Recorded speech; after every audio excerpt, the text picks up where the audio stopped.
Buffalo has issued a severe thunderstorm warning for Chautauqua County until 5:30 p.m.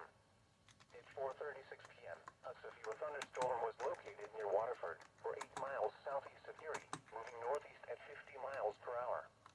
Hazard, 60 miles per hour wind gusts. Source, radar indicated. The storm has a history of producing strong wind gusts and wind damage across northwest Pennsylvania. Impact, expects damage to trees and power lines. Locations impacted include Findlay Lake, Jamestown, Westfield, Lakewood, Falconer, Mayville, Clymer, Sherman, and Chautauqua Institution. This includes Interstate 86 between exits 4 and 13. For your protection, move to an interior room on the lowest floor of a building. Torrential rainfall is occurring with this storm and may lead to flash flooding.